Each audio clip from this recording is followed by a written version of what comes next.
The final talk on security before the roundtables is by Eric Grosse, who is a director and engineering director in charge of the focus area for security and privacy here at Google.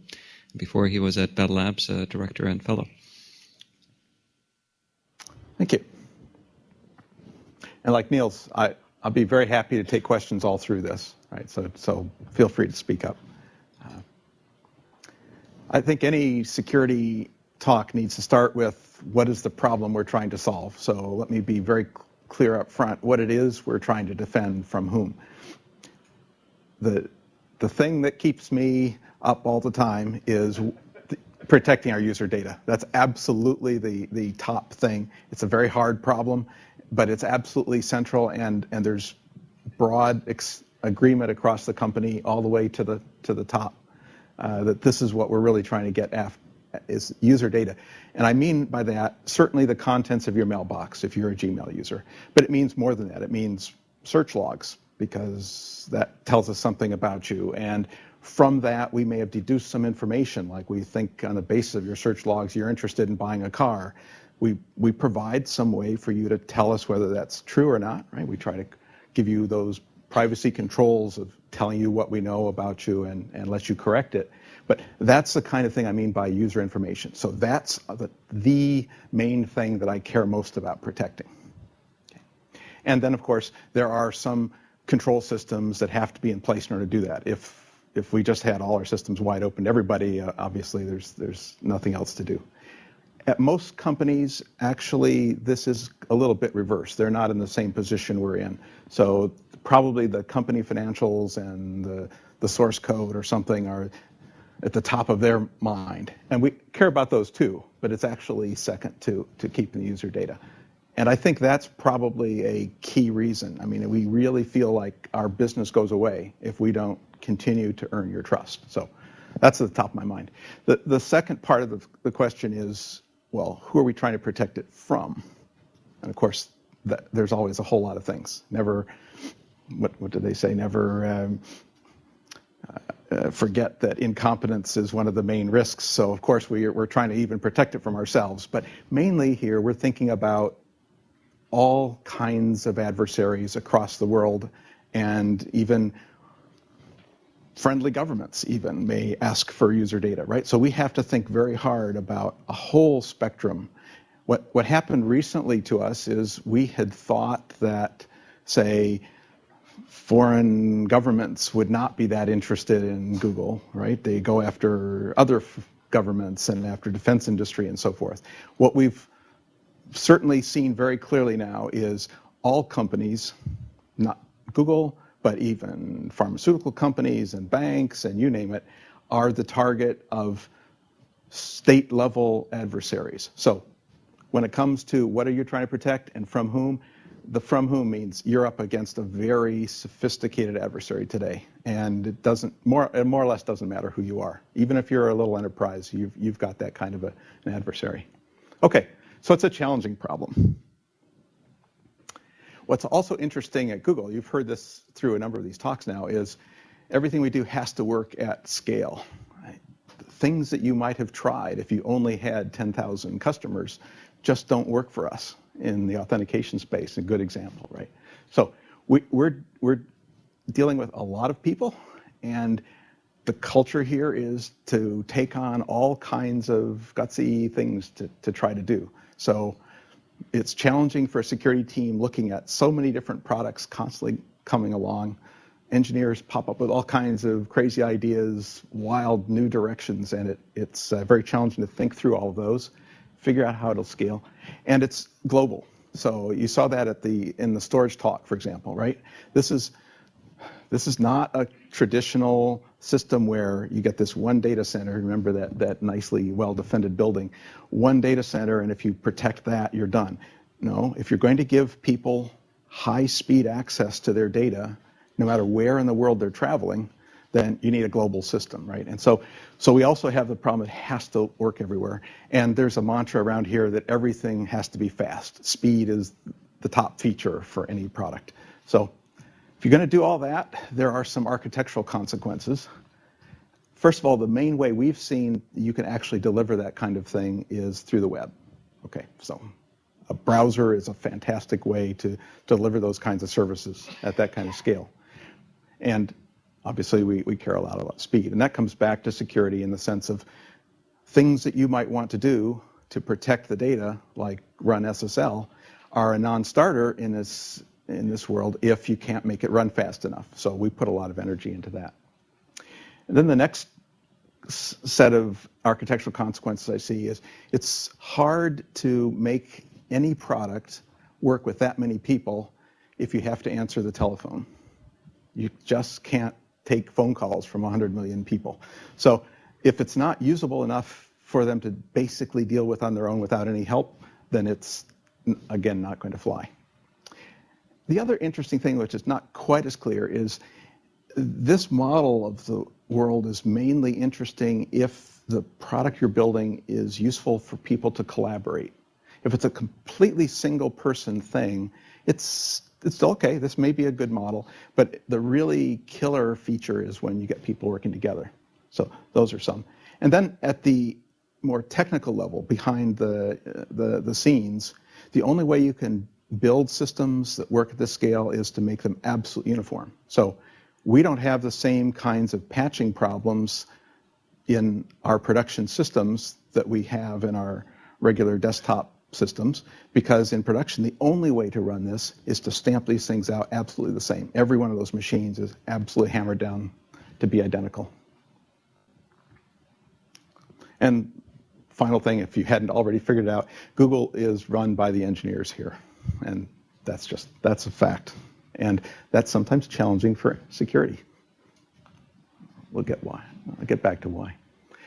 So, given that context of what we're trying to do and roughly why it's hard at scale, the way we've chosen to organize security here at Google is basically to put it in the hands of the teams that are building products. So Gmail team basically worries about security of Gmail. And I think that's the right way to organize this. You make the people who are writing the code day to day actually be the ones who care. They're the data custodians. They're the ones that are thinking about what kind of data is worth saving, what stuff they should just never have because they don't want it to ever be subject to a subpoena or whatever. They worry day to day, line by line, code reviews and everything. The security team is a centralized organization that acts as an advisor to them, because there are a lot of things like the browser. The world's browsers today are an unbelievably complicated programming environment. I mean, I remember the web in the early days, and Mosaic was really cool because you could write a little bit of HTML and get this stuff to happen. Those days are long past. So to securely deliver a web application today requires you know a lot about a lot of different browsers in each of their versions and very subtle features. That's not a thing that engineers could be expected to learn. So we have a central team that advises on that kind of esoteric knowledge and provides some tooling and so forth to make writing that stuff easier, and builds infrastructure to make it possible. So Dirk is telling you about authentication infrastructure that he gets involved in building so the rest of Google can use it correctly. And then we have an operations side that is in arms race with the bad guys, just as Niels was talking about. We have a kind of waterfall model of software development here. You remember waterfall, right? At the beginning, somebody has a good idea, and it's downhill from there. That's a traditional idea. So, as you expect at most places, it starts off with someone who's got a clear enough idea they could actually write it down. They have a coherent design. And what the practice here is they first send it off to the security team to take a look at that design review. So we'll tell them up front, if you don't change the protocol in the following way, it's going to always be possible for somebody to break in. So we'll give them some heads up early on when it's easy to make changes in the design. And then we'll point them in some direction. We might say, you know, if you're going to go down this path, you really ought to be using these auto-escaping templates over here. It'll just save you a lot of time. If you can tell people at the beginning of some tools, the proper library or something to use, then their implementation will sort of just fall into being right. So that's good. Along the way, we also give them some tools to be checking that their code has a problem or not. Those, when it finds a bug, we call that an educable moment, because they're suddenly interested in learning what's this crazy cross-site scripting thing all about. So we send them off to some documentation on what that is. And then at the end, when they think they're ready to launch, they come back to the security team and we hammer it. We have all kinds of fuzzing tools, and we'll pound around through manually with a proxy in between that tries variations and so forth. And we've made a lot of these tools open source. So if you're trying to write web apps, you ought to come take a look at some of what we hand out. And then that's traditionally how the software lifecycle is described. That actually leaves out a lot of the most important part. Even if you try really hard, many, many layers here of trying to get the software right, you're going to still have bugs. So the important thing is to have a team ready to be listening to the community. We'll monitor various blogs. We're one of the few groups that will actually receive email from the outside world and respond. I mean, we try very hard to listen, and when we hear something's wrong, to actually respond rapidly, track down the person whose code that was, get it fixed, get that push to production, and then get back to the reporter and explain what had happened. And then after that's done, we look hard at what happened. Why is it that bug slipped through all these layers of checking? Are there things that we can deduce from the logs? Well, that bug could have put someone's data at risk of having been snooped by an outsider. Let's look through our logs and see whether that potential loss actually happened or not. And is there something we can do to fix that? So we work very hard on that. And since that's not enough, we also try breaking into our own systems, of course. So I thought it would be interesting to people trying to do research in this area to see what Google's perspective is on what are the main open problems in security today at a very pragmatic level. And certainly number one is authentication. So you heard a fair amount of detail about OAuth and OpenID and informed consent and so forth. It's not that these are the world's most sophisticated authentication protocols. I certainly would prefer that we were using client certificates in all those SSL connections. But again, usability comes in. The sense is we don't yet have browsers that make client certificates usable, so that's not yet an option. Maybe we'll get there someday. We certainly do research in all areas, including usability. But for today, OpenID seems good enough to, if I can follow up on one of the questions from the previous talk, the way I would use OpenID to avoid that phishing problem you're talking about is when I open up the browser in the morning, I go to my preferred supplier, in this case Gmail, and authenticate there. So I'm following a bookmark in my browser, so I know I'm getting to the right place, and it's got all the SSL protections on it, so I'm pretty sure that I'm really talking to the real server. And I authenticate there, and then I never type my password again after that. At least theoretically, that's what we're trying to get to here. If I were to go to an OpenID relying party that's trusting Google to do the authentication, when I click on the OpenID signal, it should never ask me for a password. And that's the way I solve that phishing problem for myself. So if we can train people to follow that practice, that works. Or even better, if they don't even know of a password, that'll work even better. There's so many problems with passwords today. This is the number one way that Google users lose their information. They do things like use the same password at multiple sites. I mean, if your Google password is the same as your Facebook password, is the same as your password at XTubes and stuff, you'll find that one of those sites gets hacked. Even if it's storing your password in a hashed form, there's enough computing capacity out there in the world today that people without even massive resources behind them can crack those hashes, and now they've got your password, and the first thing they do with that is run around to all the other sites in the world and see what they can get.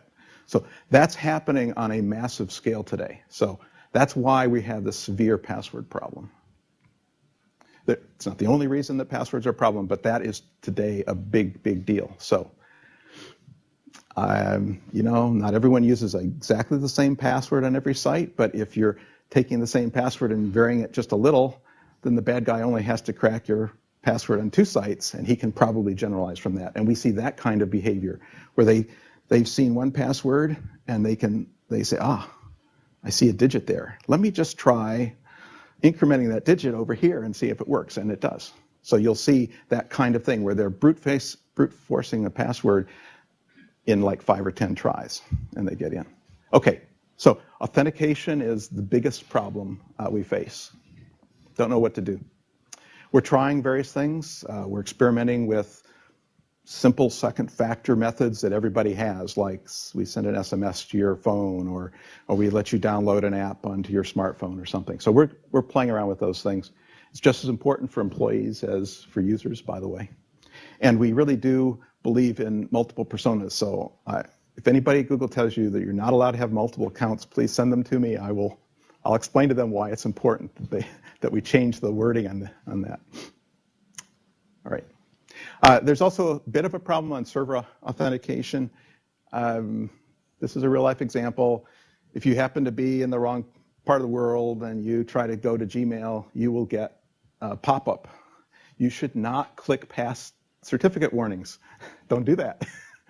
We've even found in meetings of this kind, someone was able to put up a little Wi-Fi hotspot and put in a proxy that was intercepting communication. So don't click past server warning. Certificate warnings are there for good reason. Because this does come up, we actually are also looking at ways that Google could use some of its resources to help you find that kind of a problem. What if we collect all the SSL certificates from all the servers in the world as we're crawling and make it possible for your browser to notice that the hash on the certificate you're getting is not the same as the hash that we got when we crawled the web. That could be a useful warning. Okay, so we're trying to figure out how we can deliver that to you. Okay, so the first one was authentication. Yes, question. I had a question on the authentication. Yes. So part of the problem with popping up warnings is you haven't really alleviated the user's need to access the resource Gmail. So saying, don't go to Gmail when you see that, it's kind of like. It's frustrating. That's why when Niels was saying, how many people click past warnings? About 50%. Well, I understand. You really need to see your email, right? And what are you going to do? So many people will click past the warnings, and many people have their account hijacked. Some of the browser vendors have gone so far as to just make it hard to click past the warning, and that's probably one approach that at least is somewhat effective. Well, just to follow up on that, Four Seasons Hotel, where we're being put up, if you use a hardwired connection, Mm-hmm. you have to click past the warnings. Really? Yeah.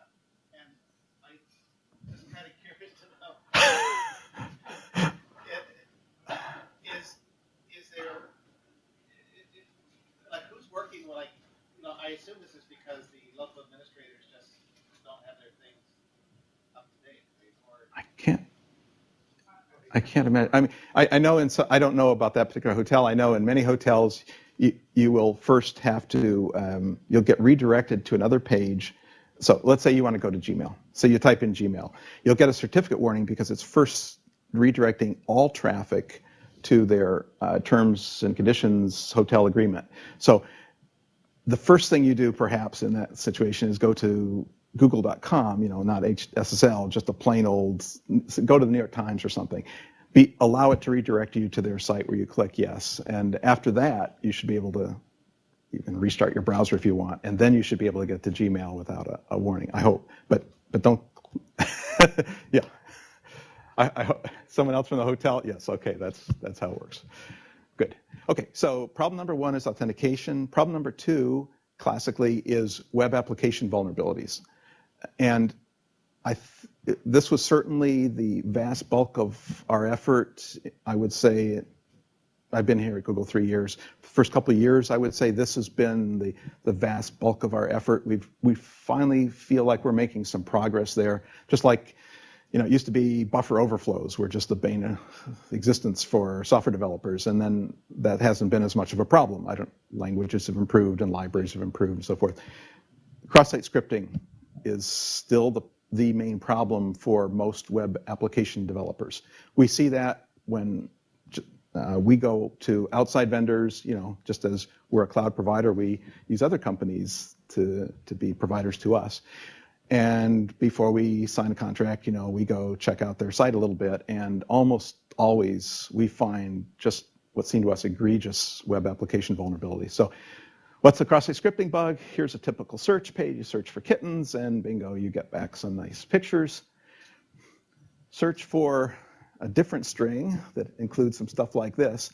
If our search engine were not properly escaping the input, when we return the search results, it would include some JavaScript, which would execute on the page, and bingo, here it's merely putting up a pop-up, but malicious JavaScript would do all kinds of things, steal your cookies, steal your account, send them off to some country somewhere.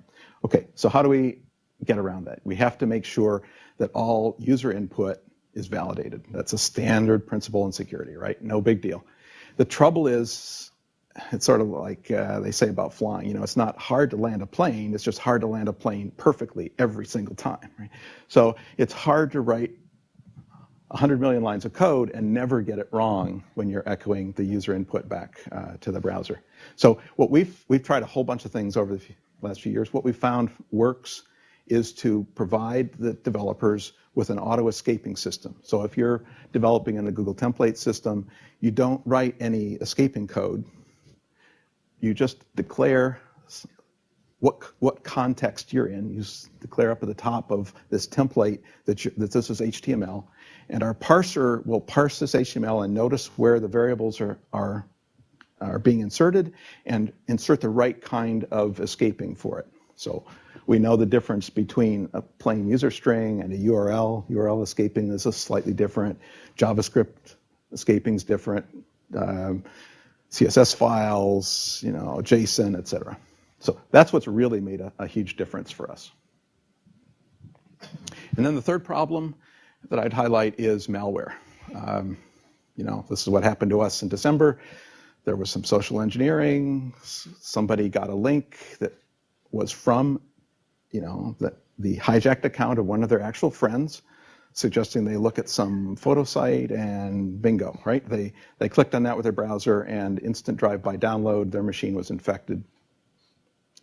It was done in a very silent way, and that's the way bad things happen to your company, right? It's very hard to bypass this. We try to educate people, don't click on things and so forth, but it's just very hard. This icon here is a nice example. It looks plausible, right? You say open folder to view files. That looks like a plausible thing you might click on, but actually it's in the wrong place. You see, that should be down here under general options. Up here, it's an install or run program. So you click on that and bingo, you're compromised, right? It's really hard today to avoid getting yourself compromised.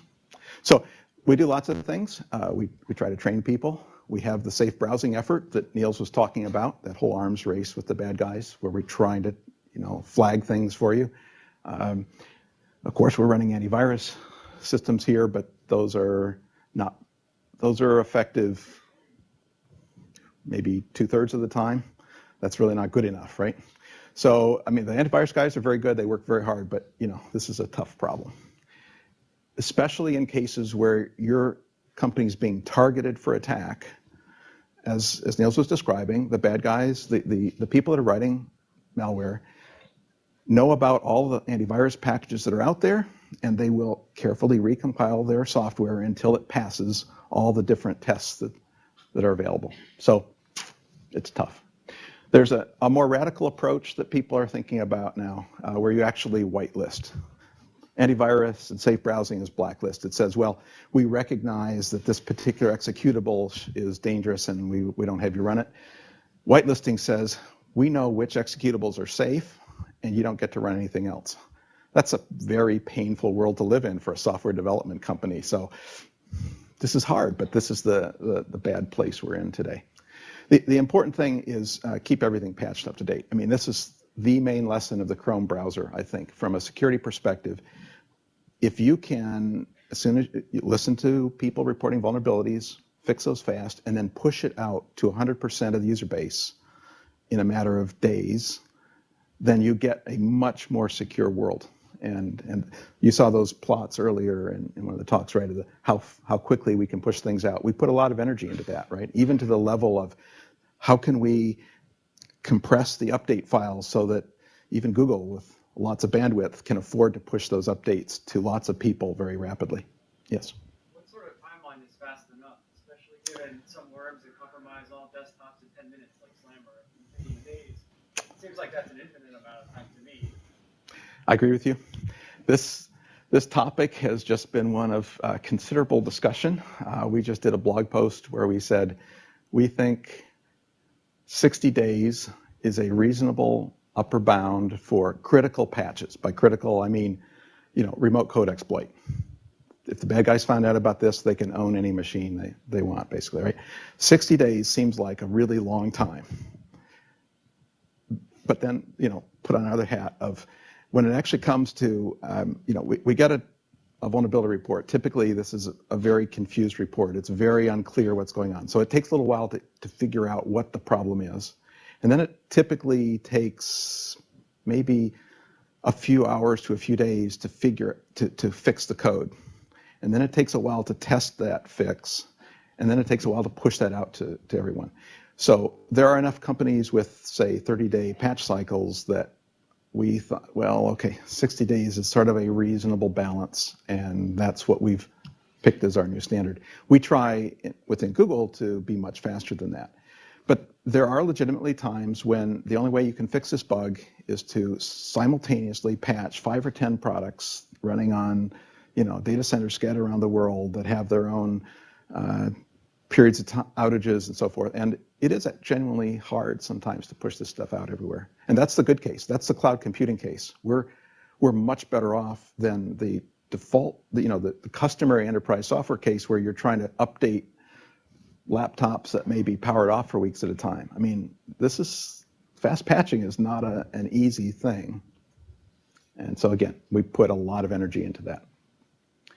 But finally, this is just a hard problem. I think with most any of the platforms available to you today, if you're surfing the net more or less freely, you're probably at strong risk of being compromised. I mean, it's just the way things are today. We do our best, but if you're going to be going to lots of websites and having them work, they're requiring so many plugins that it's a big problem. So I think that's a major area for research. I'm very encouraged that there are new designs coming out where, there's Chrome OS that I'm using, and there's other designs where we try to have a hypervisor and multiple virtual machines on top of that, and really extend that notion that Chrome has of some sandboxing and separation to a much more radical level. So that's a great area for systems research, I believe. Okay, let's see how we're doing in time. We have a general motto around here of trust but verify. We have a very open culture, so we trust people a lot, but we know that people need some safety net kind of help. The way you see this, if you're a Gmail user today, is we're keeping track of where you're logging in from, and if we spot something weird, we'll pop up a little red bar and say, there's something funny here. We can't really tell. We don't know. You could just be on vacation, but there's something funny about the pattern of logins here. We think you ought to take a quick look, and if you don't recognize that, well, then you need to be very worried, because it means your account's already been hijacked, you're owned. At that point, you need to go back and try to think, how did they get my account, and what have they done with my account, et cetera. So at least giving the user some indication like this. We do the best we can, staring at our logs to try to recognize this. It's hard. This is an active area of research for us. What are the right clues? What's an anomaly? So forth. Question? So I want to go back to your comment about what they need to do with my account. Is there a way for a user now to find out what happened to sign off from the last correct? It's another area where I think we're trying to figure out in the account recovery kind of a situation, in addition to figuring out who's the true holder of the account and how do we give it back to them, what additional information can we give them about it? It appears that things started going funny with your account back on that date. Here's what's happened since then. big things you worry about in Gmail is, there are forwarding filters. You can arrange to match certain kinds of mail and send it off to that email address. That's a cool feature. I use that. But a clever adversary may go in very quietly, very stealthy, right? They took over your account because they got your password. They only logged in once. They set up this filter. They forwards off some of your mail somewhere, and that's all they do. They back away. That's the kind of thing you want to be looking for. But if they sent mail as you, right, or maybe even just received mail, maybe they figured out that your Gmail account is the secondary for some bank account, and they went to the bank and said, here, I want to reset my password. The bank sends the password to your Gmail account. If all they can do is read the mail, that may be enough. So it's hard to give a complete answer to that. It's something we think about a lot. What kind of forensics can we do on a hijacked account? So we're doing the best we can with this, and this is just the start, I think, of more.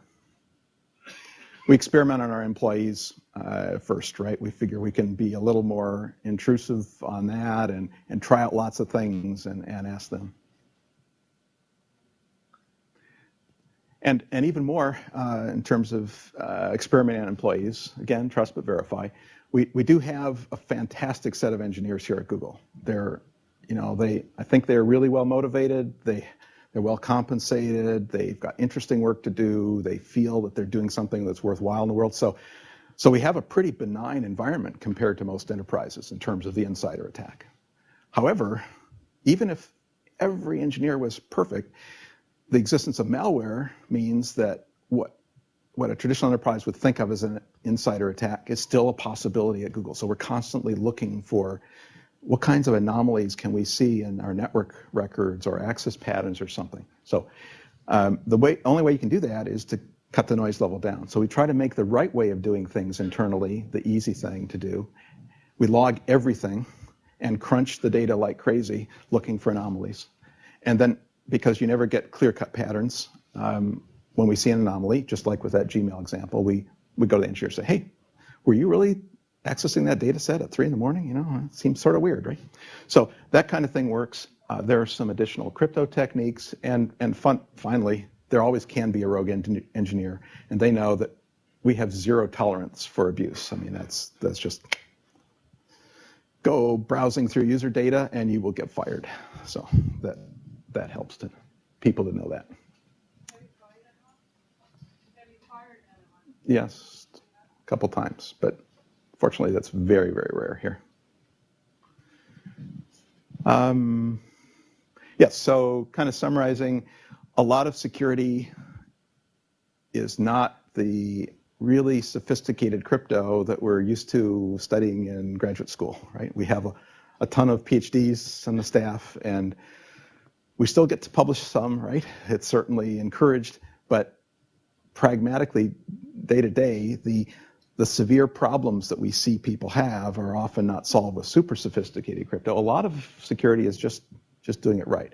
So there is this motto you heard earlier, put the user first. That's absolutely true. We follow that. There's a sense that, okay, you don't have to use super sophisticated crypto. SSL is a good thing. You don't need to write necessarily. You won't get papers out of just implementing SSL. But it actually takes some engineering effort to implement SSL so well. You get the session resume rates up, you do this, that, and the other, make sure that you're not adding extra round trip delays, to properly implement it so well that you can afford to then turn it on by default for everybody all the time. That's been our goal, and we've actually finally gotten there. So, if you're using Gmail, you're using SSL, and you're protected. You're at a Wi-Fi hotspot, it's hostile, doesn't matter. They're not reading your mail. We talked about the importance of fixing fast. I didn't dwell very long on log everything, but that actually turned out to be what really rescued us in this big incident. We've had one big incident, security incident at Google, of all time, as far as I know. Of course, the really severe ones you probably never know about. But we know of one big incident that we had in December, and we were, after talking with other companies that we discovered, we discovered the companies were also under attack. We called them up and said, by the way, did you know? Look here, right? And it usually came as a surprise to them. So we're pretty sure that the thing that saved us is Google's absolute belief in using data. We log everything and crunch on it. And besides that, just eternal vigilance. Okay, and the final, most important rule in security is get the best staff you can. And I'm very pleased with the people I've been able to hire. Wolfar is one of our latest hires and so forth. That's fantastic. So all of you who are cranking out students, please, the best students, send them here. Thank you.